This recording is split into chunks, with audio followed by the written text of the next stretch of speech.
Welcome! If you want to stay updated with the latest trending stories and curated content on X, formerly known as Twitter, enabling Moments notifications is the way to go.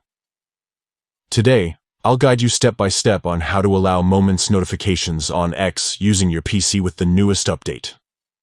Let's get started. First, open your preferred web browser and head over to X. Make sure you're logged into your account so you can access all the necessary settings. Once you're in, look to the left side of your screen and find the More icon. It usually appears as 3 horizontal dots, or a circle with 3 dots inside. Click on it to expand additional options. From the menu that appears, select Settings and Privacy. This will take you to the main settings page where you can manage everything about your X experience. Next, click on Notifications. Here, you'll see all the options related to how and when you receive alerts from X.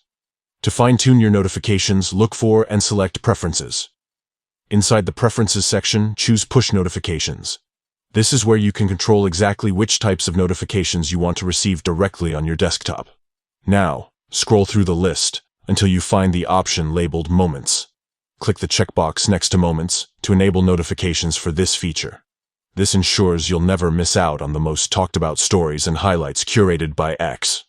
Once you've checked the box, make sure to save your changes if prompted. That's it. You've successfully enabled Moments notifications on X for your PC. With these settings in place, you'll receive real-time updates whenever there's a new moment worth your attention. It's a simple way to stay in the loop and never miss out on what's trending. If you found this guide helpful, consider sharing it with friends or colleagues who also want to make the most of their X experience. Thanks for tuning in and enjoy staying updated with the latest moments.